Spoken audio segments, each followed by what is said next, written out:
Eu tinha 13 anos de idade e eu sempre fui uma menina muito solta, de fazer tudo que eu sempre quis. E eu gostava muito de ir nos finais de semana, ir pro trabalho da minha mãe e ficar lá com ela. Era muito livre lá e eu acabava conversando com todo mundo sempre me tratou muito bem.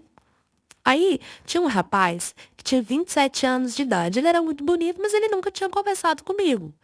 Até que um dia ele disse: Oi, tudo bem? E a gente começou a conversar. E aí ele me contou que ele já foi casado, divorciado, tinha um filho. A gente conversou muito, muito, muito mesmo. E no final, quando eu tive que ir embora com minha mãe, ele disse: Poxa, volta aí no próximo final de semana pra gente conversar, eu gostei tanto de você. E, assim, pra uma menina de 13 anos, é claro que eu já tinha um pezinho, assim, na adolescência, né? Já era pré-adolescente, tava com um pé, assim, na juventude. Não era tão criança, mas eu ainda era uma menina. 13 anos não é uma adulta. Então, ele falar aquilo pra mim, cara tão bonita, claro que meio que me atiçou. E eu fiquei doida, esperando a semana passar, pra poder chegar final de semana, só pra eu ir pro trabalho da minha mãe pra conversar e ver ele novamente. E parece que a semana passava rastejando, sabe? Quando chegou o final de semana, eu fui pro trabalho da minha mãe novamente. E lá tava ele. Ele, oi, tudo bem? E aí me deu um abraço apertado, um beijo na testa. E todas aquelas atitudes mexiam muito comigo, porque era a primeira vez que eu tava vivendo algumas coisas, né? E a gente conversando, conversando, passava horas conversando. E aí ele pegou e falou: Nossa, eu tenho que ir lá em casa rapidinho. Você quer ir comigo? E aí eu fiquei assim, ele, rapidinho, vamos lá. Eu falei: Ah, tudo bem, então vamos. E a gente foi, né? E eu nem falei pra minha mãe. Eu só saí, porque como eu disse, sempre fui muito livre. Depois eu mandava uma mensagem pra ela falando onde eu tava. E eu fui. E claro que na minha cabeça passava assim, será que ele vai me dar um beijo? Ah, isso tá bem? A gente só deve dar uns beijos, depois ele me traz de volta. Eu já tava assim, entendendo que tinha alguma malícia ali, né? Quando nós chegamos na casa dele, a gente tava na sala e ele me deu um beijo. E é óbvio que eu correspondi, eu queria. E ele me pegou no colo e me levou pro quarto dele e fechou a porta. E quando ele fechou a porta, meu coração começou a disparar e eu perguntei pra ele por que que ele tinha fechado a porta do quarto. Ele disse, só pra gente ficar mais à vontade, calma. E aí a gente deitou, ele ligou a televisão e eu até me acalmei um pouco, né? E aí a gente vendo TV e tal, e ele começou a me olhar bem assim nos meus olhos, sabe? E um olhar de desejo, parecia que era muito desejo por mim. E eu fiquei meio assim, perguntei, por que que você tá me olhando assim? E ele respondeu, eu tô com fome de você. E aí aquela pergunta, aquela resposta dele meio que me assustou, eu não sabia o que eu sentia e eu não entendia assim muito bem o que estava acontecendo. E aí ele pegou e começou a me beijar e me beijar loucamente. E por mais que eu quisesse ir embora, eu até falei pra ele assim, aí eu afastei ele, falei, eu acho que é melhor a gente voltar. E ele falou pra mim assim, calma, eu não vou te machucar. O que eu sinto por você e o que eu tô fazendo é amor. E amor não machuca. E claro que tudo aquilo me fazia me render, né? Eu acabava me entregando a ele. Pronto, aconteceu. Ele tirou a minha virgindade. Depois de tudo, eles me tratando super bem. Ele pediu para que eu não contasse para ninguém, porque eu tinha 13, ele tinha 27, era uma diferença muito grande, muitas pessoas não poderiam entender, que era melhor eu deixar só entre nós. E claro, tudo bem, eu fui embora para casa, ele continuou trocando mensagens comigo, e até ligações, a gente ligava pro outro, conversava, ele era um amigo. Aí ele foi e combinou de eu ir pra casa dele novamente. E eu fui. E aí, já sabe, a gente pegou e ficou, casamos, foi aquela loucura.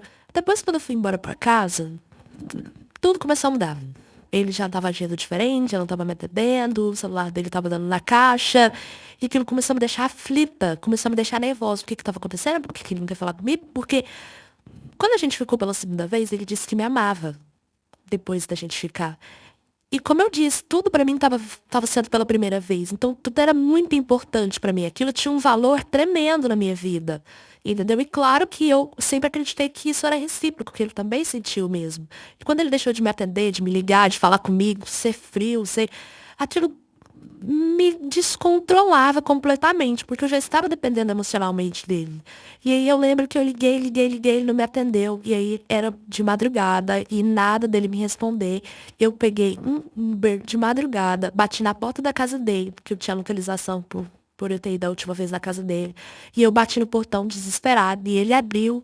E ele assustou quando ele me viu, porque o bairro dele era completamente perigoso, e eu estava correndo risco de estar ali na porta, ele me colocou pra dentro, e eu chorei muito, a gente conversou, conversou, e vocês já sabem, né? A gente acabou na cama novamente. E isso começou a ser repetitivo, e ali, quando eu cheguei em casa, eu comecei a procurar bebidas, porque eu queria parar de sentir aquela dor que eu estava sentindo de ser deixada, e a bebida acabava me ajudando a sair daquilo. Só que só sair daquilo naquele momento. Quando eu estava sóbria, era vinha tudo pior dentro de mim. E aquilo começou a acontecer mais e mais vezes, dele não me atender, de eu ir pra casa dele, de eu bater no portão, de fazer aquela loucura. Teve uma vez que ele simplesmente sumiu, ele me bloqueou nas redes sociais, ele me bloqueou no celular. Foi uma loucura. Depois que ele me bloqueou, eu lembro que tava chovendo muito, muito. Eu peguei Uber, comecei a bater na porta da casa dele, que nada, ele não estava em casa. Ele morava sozinho, né? Ele não estava em casa. Eu sentei na porta da casa dele, e eu chorava, e eu chorava, e eu chorava, e chovendo, e eu debaixo de chuva, e minha maquiagem borrando, meu cabelo ensopado, toda ensopada. Ele chegou em casa 3h50 da manhã. Quando ele chegou, que ele me viu, ele não acreditou. Ele me pegou, ele me pôs pra dentro, ele me enfiou debaixo da chuveira. E eu tava embriagada, eu tava meio bêbada, porque eu tinha bebido muito. E aí ele me deu um remédio, sabe, pra curar a ressaca. Ele me colocou pra dormir. E no outro dia, sabe, eu acordei, fui beijar ele, ele virou a cara, eu fiquei meio que sem reação. E ele me disse que eu nunca mais era pra passar essa vergonha nele. O que que eu tava fazendo da minha vida? O que que eu tava achando que eu era pra tá nessa loucura, nessa aflição, nessa obsessão por ele, que as coisas não podiam ser assim, que ele nunca mais queria me ver, que ele nunca mais queria saber de mim, que eu tava ficando louca, que isso não era pra acontecer. Eu falei pra ele, mas você me ama, você disse que me amava. Ele disse, mas eu não te amo mais, e não é assim, e aquilo me fez pior. E, cara, aquilo foi muito ruim pra mim. Ele pediu que eu fosse embora, sabe? Eu fui embora, eu cheguei em casa, eu só sabia chorar.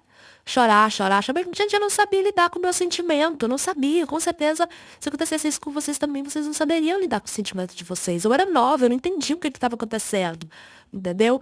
E essa obsessão durou quase 3 anos. Eu tentei me relacionar com duas pessoas, eu não consegui me relacionar. Eu tentei ficar com outros garotos, só vinha ele na minha cabeça. E aquilo me fazia muito mal e eu não sabia o que fazer.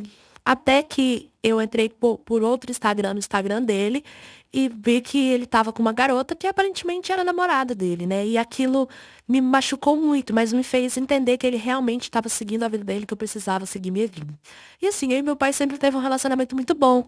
Então eu fui e contei pro meu pai tudo o que tinha acontecido. E o meu pai começou a conversar comigo e disse que o que ele estava fazendo comigo, o que ele fez comigo, a forma com a qual ele quis me conquistar, que ele tirou a minha virgindade, não foi amor.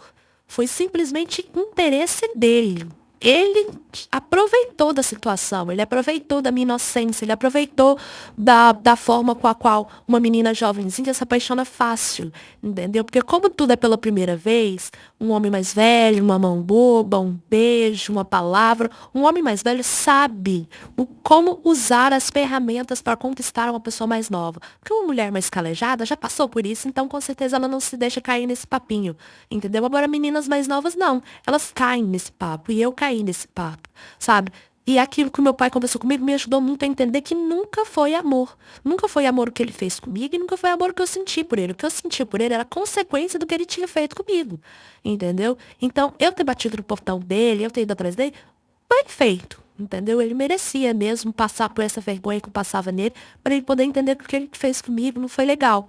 Mas com certeza ele não aprendeu. Ou aprendeu, não sei. Eu nunca mais conversei com ele. Mas o que eu digo é que não caia um papinho de homens. Entendeu? Saibam lidar com esses caras. Saibam ter um pezinho lá, sabe? Tenta pegar minha história como exemplo e entender que muitos rapazes vão tentar se aproximar e vão tentar te usar, mas é por interesse próprio, não é porque ele gosta de você, entendeu? É porque ele quer simplesmente aproveitar daquela situação e da sua inocência. Foi o que aconteceu comigo e tome muito cuidado para vocês também não caírem na cilada de um homem assim.